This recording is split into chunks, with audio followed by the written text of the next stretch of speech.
Kota Es adalah sebuah kota kecil yang terletak di tengah Pulau Jawa. Meski tidak terlalu besar, kota ini punya cerita-cerita misteri yang sudah turun-temurun.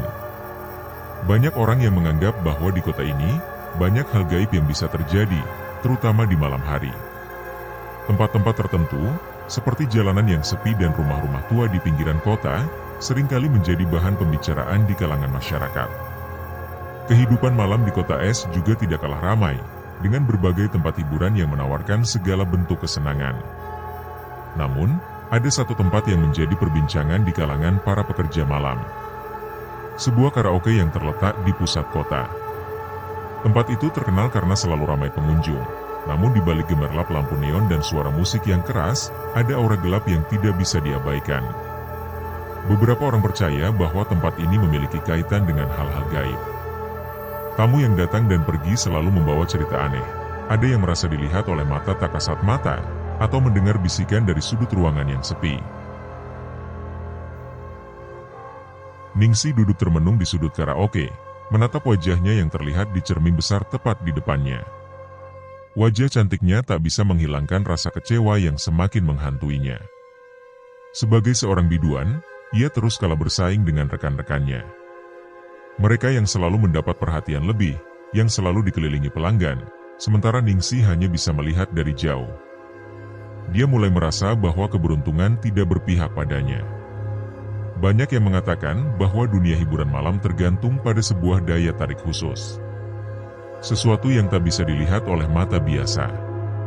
Suatu malam saat Ningsih duduk di ruang ganti, dia mendengar pembicaraan rekan-rekannya yang sedang asyik bercerita tentang cara mereka menarik pelanggan. Salah satunya dengan menggunakan ritual gaib yang disebut peju ireng. Ketika pertama kali mendengar nama itu, Ningsih hanya tersenyum dan menganggapnya hanya mitos belaka. Namun setelah melihat rekan-rekannya yang terlihat semakin populer, semakin sering dikelilingi pelanggan, rasa penasaran Ningsih mulai terbangun. Apa sebenarnya peju ireng itu? Kenapa bisa membuat orang lain tiba-tiba sukses, sementara dirinya tetap terjebak dalam keadaan yang sama? Hari demi hari rasa ingin tahu itu semakin menguat. Akhirnya, Ningsih memberanikan diri untuk bertanya pada teman sekamar yang selalu terlihat misterius, seorang biduan bernama Rini. Rini, bagaimana sih caranya supaya bisa seperti kamu?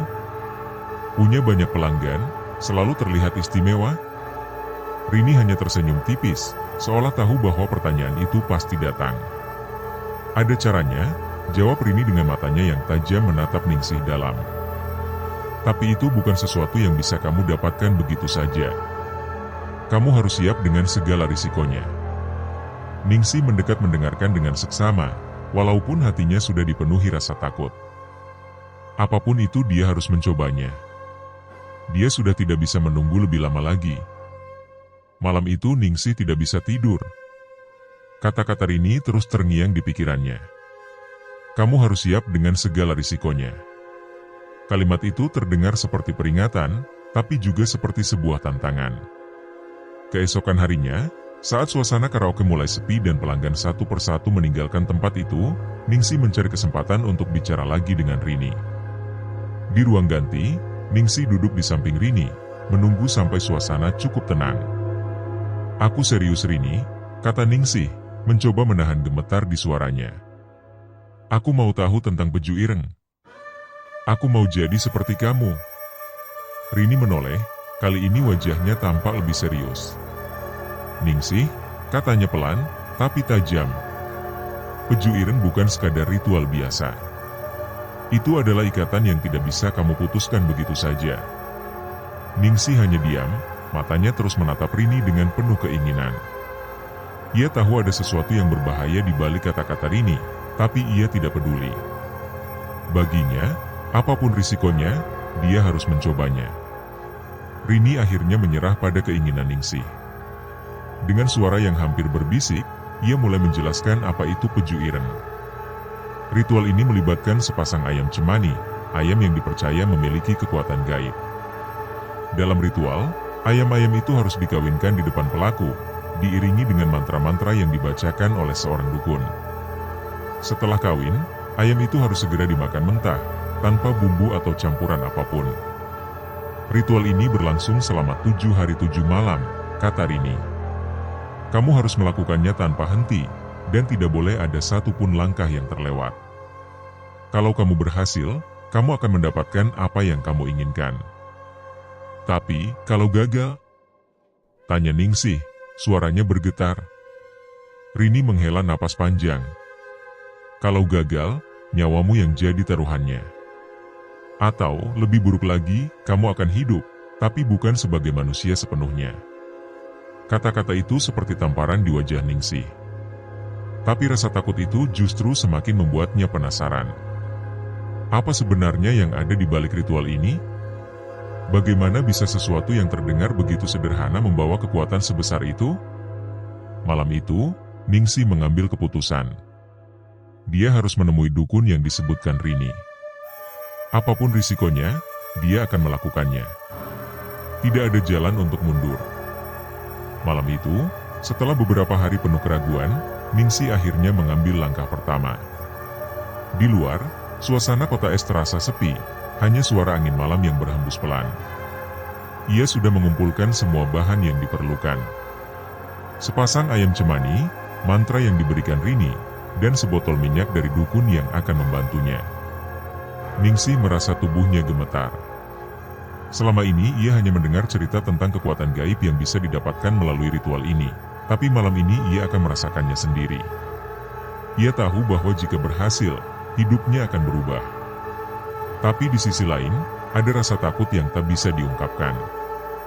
Rini sudah memberitahunya dengan jelas, ayam cemani harus dikawinkan di hadapannya, dengan mantra-mantra yang dibaca sambil memperhatikan setiap gerakan ayam tersebut.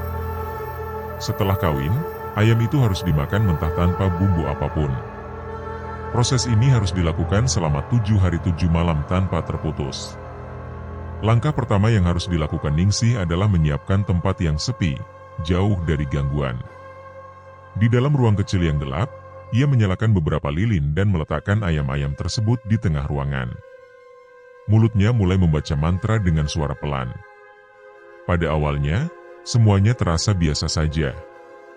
Namun, saat ayam-ayam itu mulai mendekat dan menunjukkan tanda-tanda ketertarikan, suasana berubah. Udara di sekelilingnya terasa lebih berat. Seperti ada sesuatu yang menekan di dada Ningsih. Ningsih terus membaca mantra, dan ayam-ayam itu mulai kawin di depan matanya. Matanya terbuka lebar, menyaksikan proses itu dengan rasa takut yang semakin mendalam. Begitu kawin selesai, Ningsih harus segera menangkapnya. Ayam-ayam itu harus dimakan mentah tanpa ragu. Ia mengingat pesan Rini untuk tidak menunda sedikit pun. Dengan tangan gemetar, ia mulai memakan salah satu ayam itu. Darahnya mengalir di mulutnya, dan tubuhnya terasa mual. Namun, ia tahu ini adalah satu-satunya cara untuk meraih apa yang diinginkan. Begitu ayam pertama habis, ia merasa tubuhnya mulai panas. Nafasnya menjadi lebih berat, dan ada perasaan aneh yang muncul di dalam dirinya. Sesuatu yang tidak bisa dijelaskan. Hari pertama ritual ini sudah selesai, tetapi ketegangan baru saja dimulai. Hari-hari berlalu, dan Ningsih mulai merasakan perubahan yang tak bisa ia jelaskan. Pada malam ketiga ritual, pelanggan mulai berdatangan lebih sering. Mereka terlihat terpesona oleh kehadirannya, seolah Ningsih memiliki daya tarik yang tak bisa dijelaskan. Mata mereka yang terfokus padanya melihatinya dengan rasa gairah yang berbeda, sikap mereka yang penuh perhatian, semuanya terasa berbeda. Ningsih yang biasanya kesulitan menarik tamu, kini seolah menjadi pusat perhatian. Pelanggan yang dulu hanya berbasa-basi, kini menunggu dengan antusias setiap kali ia melangkah ke panggung. Dia mulai merasakan sebuah kekuatan yang mengalir dalam dirinya, sesuatu yang mengangkatnya dari kehidupan biasa menjadi seorang bintang. Namun, semakin kuat daya tarik itu, semakin besar pula ketegangan yang mulai menyelimutinya. Malam-malam terakhir ritual, ia mulai merasakan kehadiran yang tidak bisa dijelaskan. Saat ia tidur, terkadang tubuhnya merasa berat, seolah ada yang sedang memeluknya, atau lebih buruk lagi meraba-raba tubuhnya. Ningsih mengira itu hanya mimpi basah atau bunga tidur, tapi sensasi itu datang semakin sering. Pada malam kelima, ia terbangun dengan tubuh yang basah oleh keringat, dan tubuhnya terasa sangat lelah. Seperti baru saja menjalani suatu hubungan suami istri.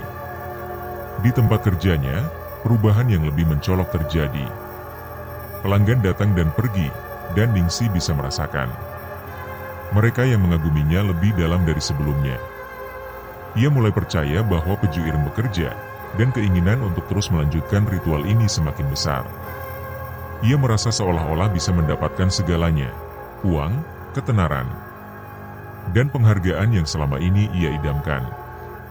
Namun, di dalam hatinya, ada sesuatu yang mulai terasa tidak beres.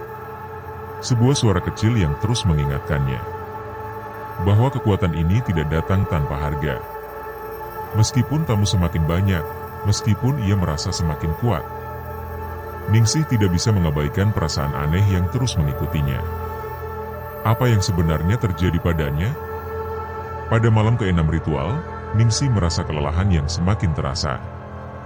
Namun, sesuatu yang tak terduga terjadi. Di sebuah acara karaoke yang ramai, seorang pria yang tidak ia kenal, duduk di salah satu meja VIP di ujung ruangan. Sosoknya tenang, tidak seperti pelanggan biasa yang datang hanya untuk bersenang-senang. Pria itu memperhatikan Ningsih dengan tatapan yang tajam, seperti bisa melihat lebih dari sekadar penampilannya. Saat Ningsih berjalan mendekat untuk menyapa, pria itu tersenyum tipis dan menggelengkan kepala. "Apa yang kamu lakukan?" katanya dengan suara yang dalam dan penuh perhatian. Ningsih terkejut, merasa seperti seseorang baru saja membacanya dengan sangat dalam. "Apa maksudmu?" tanyanya, mencoba mengalihkan pembicaraan. Tentu saja, pria itu menjawab dengan perlahan, "Kamu melakukan ritual Peju Ireng ya?" Ningsih terdiam, jantungnya berdebar kencang. Apakah pria ini tahu tentang Peju Ireng? Dia tidak bisa memahami bagaimana pria itu bisa tahu. Selama ini, Ningsih hanya memberitahu sedikit orang, dan bahkan itu pun hanya dengan hati-hati. Pria itu melanjutkan dengan nada serius. "Kamu tidak tahu apa yang kamu lakukan. Ritual itu akan mengikatmu selamanya. Kamu mungkin merasa kekuatan itu membawa keberuntungan, tapi itu hanya sementara. Setelah itu kamu akan terjebak dalam perjanjian yang tak bisa kamu batalkan." Ningsih merasa tubuhnya membeku. Setiap kata-kata pria itu seperti menyentuh bagian terdalam dari ketakutannya. "Tapi, apa yang harus aku lakukan?" tanyanya, suaranya hampir tidak terdengar. "Aku sudah terlanjur masuk. Aku sudah mulai merasakan kekuatannya." Pria itu hanya menggelengkan kepala. "Kamu harus berhenti sekarang juga. Kalau tidak, kamu akan kehilangan lebih dari sekadar tubuhmu. Kamu akan kehilangan jiwamu." Ningsih merasa gemetar. Semua yang dia rasakan, semua kekuatan yang memberinya kesuksesan, tiba-tiba terasa kosong dan menakutkan. Namun, rasa takut itu berbaur dengan kebingungannya. Di satu sisi, ia tidak ingin melepaskan kekuatan yang telah memberinya segala yang ia impikan. Tapi di sisi lain, kata-kata pria itu semakin menggema di telinganya. Jiwanya tergantung di antara pilihan yang sulit. Setelah percakapan dengan pria itu, Ningsih merasa bingung. Kata-kata pria itu terus mengiang di telinganya. Seperti sebuah peringatan yang datang terlalu terlambat. Namun, kekuatan yang ia rasakan tak bisa ia sangkal. Segala yang diinginkannya kini berada di genggamannya, kekayaan, ketenaran, dan pengagum yang datang tanpa henti. Semua itu berkat ritual yang telah dijalaninya. Hari-hari berikutnya, tamu terus berdatangan. Ningsih mulai merasa seperti seseorang yang tidak bisa dihentikan. Namun, ketenangan yang awalnya dirasakan mulai digantikan dengan kegelisahan yang tidak bisa dijelaskan. Setiap malam, saat ia berbaring di tempat tidurnya, ia merasakan kehadiran yang semakin dekat. Sesuatu yang berat, seolah menindih tubuhnya. Sensasi itu tidak bisa ia hindari. Di tengah malam yang sunyi, Ningsih sering terbangun dengan napas yang terengah-engah. Ia merasa seperti ada sesuatu yang merayap di atas tubuhnya, mencium kulitnya, dan semakin mendalam. Ia tahu itu bukan mimpi, tapi sesuatu yang jauh lebih nyata. Suara berat yang berbisik di telinganya membuatnya terjaga dalam ketakutan. Meskipun ia tidak bisa melihat apa-apa. Semakin lama, hal itu semakin sering terjadi. Setiap kali ia tertidur, tubuhnya terasa semakin lelah, dan perasaan aneh itu semakin menyelimuti. Ada yang menggerakkan tubuhnya dengan cara yang tidak bisa ia kendalikan. Makhluk yang sebelumnya terasa seperti bayangan itu kini mulai menampakkan dirinya dengan jelas. Ningsih tahu bahwa ini adalah akibat dari Peju Ireng. Setiap malam, ia merasakan sentuhan itu. Sentuhan yang bukan milik manusia. Tubuhnya yang semakin lemah semakin dipenuhi rasa takut yang tak bisa ia hindari. Pada suatu malam, saat ia terbangun dengan tubuh keringat dingin, ia menatap ke sekeliling kamar yang gelap. Sesuatu yang tak terlihat namun terasa semakin dekat membuatnya terperangkap dalam ketakutan yang mencekam. Makhluk itu kini tidak hanya berada di dalam mimpi, ia ada di dalam hidupnya, menguasai setiap detik yang dijalani Ningsih. Ia tahu, ia tidak bisa kembali lagi. Ia sudah terikat pada perjanjian yang dibuat dengan kekuatan yang jauh lebih kuat dari dirinya. Dengan tubuh gemetar, Ningsih menyadari satu hal yang paling menakutkan. Tidak ada jalan kembali. Sudah 7 malam, dan Ningsih merasa semakin kehilangan kendali atas dirinya sendiri. Sensasi aneh yang dirasakannya semakin kuat, seolah makhluk itu semakin lekat dengan tubuhnya. Setiap kali ia menutup mata, ia merasa ada yang mengamatinya. Setiap malam, semakin banyak sentuhan yang tidak ia inginkan. Namun, pada suatu malam yang kelam, saat ia terjaga dari tiduran yang penuh rasa takut, ada sesuatu yang berbeda. Pria dari luar kota, yang ia temui beberapa hari yang lalu, muncul kembali. Kali ini, ia tidak hanya memberi peringatan, tetapi juga datang dengan niat yang lebih besar, untuk menolong. Sudah waktunya, kata pria itu dengan nada serius. Kamu harus segera menghentikan ritual ini, Ningsih. Makhluk itu akan menguasai seluruh tubuhmu. Ia tidak akan membiarkanmu bebas. Ningsih hanya bisa menatap pria itu dengan mata yang kosong. Ia ingin mendengarkan, tetapi di sisi lain, ada perasaan kuat yang mengikatnya pada makhluk itu. Aku tidak bisa, katanya pelan. Aku sudah terikat. Aku tidak bisa berhenti sekarang. Pria itu menghela napas panjang, lalu mendekat. Kamu tahu, Peju Ireng memang memberikan apa yang kamu inginkan.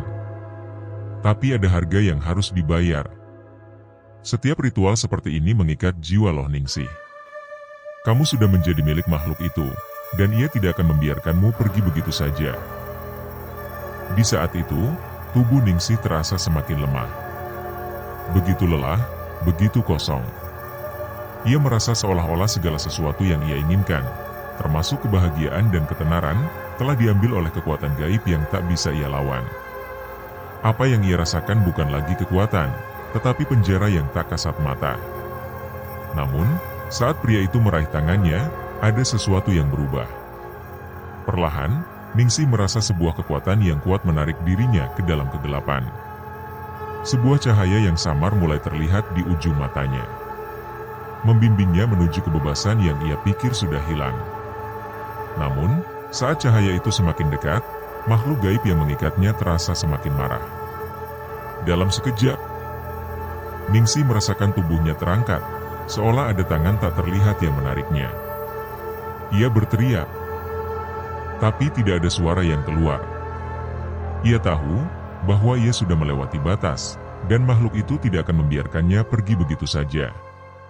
Ningsih berjuang, tapi tak ada yang bisa dilakukan. Tubuhnya terasa semakin berat, dan dalam sekejap, semuanya berubah gelap.